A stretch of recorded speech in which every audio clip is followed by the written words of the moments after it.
भारत का पड़ोसी राज्य बांग्लादेश इन दिनों राजनीतिक अस्थिरता से गुजर रहा है।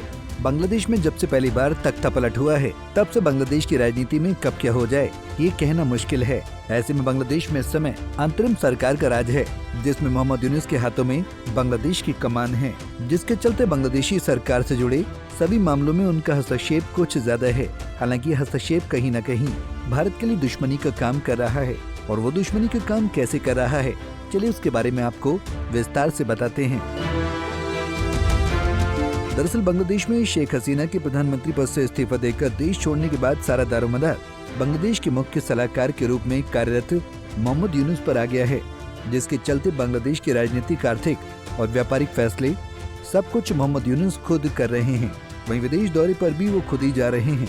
ऐसे में बीते दिनों मोहम्मद यूनुस 4 दिवसीय चीन के दौरे पर थे, जहां पर वो चीन के राष्ट्रपति शी जिनपिंग से मिले। इस मुलाकात में दोनों के बीच दोनों देशों को लेकर कई अहम बातचीत भी हुई। वहीं दोनों देशों के बीच कई समझौतों पर हस्ताक्षर भी किए गए। हालांकि इस दौरान यूनुस ने भारत को लेकर एक ऐसी बात कही जिससे एक बार फिर साबित हो गया है कि बांग्लादेश भारत को अपना दुश्मन समझता है। दरअसल इस समय एक वीडियो सोशल मीडिया पर सुर्खियां बटोर रहा है, जिसमें मोहम्मद यूनुस और शी जिनपिंग के बीच भारत के पूर्वोत्तर राज्य को लेकर बातचीत हो रही है, जहां इस बातचीत में मोहम्मद यूनुस को भारत के खिलाफ जहर उगलते देखा गया। यूनुस ने भारत के खिलाफ क्या जहर उगला? अपनी चीन यात्रा के दौरान मोहम्मद यूनुस ने शी जिनपिंग के साथ बांग्लादेश और चीन के साथ 9 समझौतों पर हस्ताक्षर किए। इसके बाद यूनुस ने चीन के राष्ट्रपति से उनके देश में निवेश करने के लिए ऐसा तर्क दिया, जिस पर भारत खिंचा हुआ है। यूनुस ने शी जिनपिंग से कहा कि भारत के पूर्वी हिस्से के 7 राज्य, जिन्हें 7 बहनें भी कहा जाता है, मैदानी क्षेत्रों से घिरे हुए हैं। वहाँ कोई समुद्री मार्ग नहीं है। इन 7 राज्यों में समुद्री रास्ता न होने का हवाला देते हुए यूनुस ने जिनपिंग से उनके देश में आर्थिक निवेश को बढ़ावा देने की बात कही। उन्होंने कहा कि बांग्लादेश समुद्री मार्ग का एकमात्र संरक्षक है। अगर चीन उनके देश के साथ व्यापार करता है तो ये एक बड़ा अवसर हो सकता है। वहीं यूनुस ने इससे चीन की अर्थव्यवस्था में विस्तार की बात भी कही। गौरतलब है कि ये बयान ऐसे समय में आया है जब बांग्लादेश और भारत के संबंध आपस में ठीक नहीं चल रहे हैं। इसलिए ये मोहम्मद यूनुस की रणनीति है कि वो चीन के सामने दोस्ती का हाथ बढ़ाकर भारत को नीचे दिखाए। वहीं ये कयास भी लगाए जा रहे थे कि वो चीन से नजदीकी बढ़ाकर अपने शातिर इरादों को साधने की कोशिश जरूर करेंगे। तभी उन्होंने शी जिनपिंग को उनके देश में निवेश करने का न्योता दिया। ऐसे में इन सब के बीच यूनुस के इस बयान के सामने आने के बाद से भारत में बहस छिड़ गई है। भारत के विपक्षी दलों ने इस मामले को लेकर सरकार की विदेश नीति पर सवाल खड़े करने शुरू कर दिए हैं।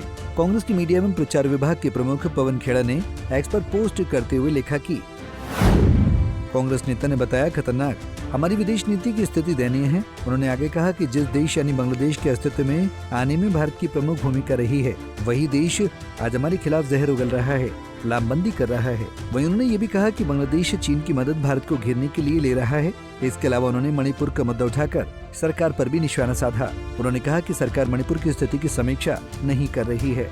वहीं चीन अरुणाचल प्रदेश में कब्जा करके बैठा है। इसके साथ ही उन्होंने यूनुस की वो वीडियो क्लिप भी साझा की जिसमें वे बांग्लादेश को समुद्री मार्ग का संरक्षक बता रहे हैं। वहीं इस मामले पर पीएम मोदी के आर्थिक सलाहकार परिषद के सदस्य संजीव सान्याल का एक पोस्ट भी सामने आया है, जिसमें उन्होंने यूनुस से सवाल किया है कि यूनुस ने भारत के पूर्वोत्तर राज्य का जिक्र क्यों किया। उन्होंने भारत के 7 प्रमुख पूर्वी क्षेत्रों के चारों ओर भूमि से घिरे होने का यूनुस द्वारा जिक्र किए जाने पर भी प्रश्न किया। वहीं उन्होंने बांग्लादेश के साथ चीन के निवेश का स्वागत किया। बहरहाल इस बैठक से ये तो साफ है कि चीन और बांग्लादेश मिलकर भारत के खिलाफ कूटनीतिक चाल चल रहे हैं। अब ऐसे में भारत आगे क्या रुख अपनाएगा, वो इन दावों और चालबाजियों को किस तरह से जवाब देगा, ये देखना बेहद दिलचस्प होने वाला है। Bureau report, Punjab Kesari TV. हमसे जुड़े रहने के लिए हमारे YouTube चैनल को सब्सक्राइब करें और नई वीडियो की नोटिफिकेशन के लिए बेल आइकॉन को दबाएं।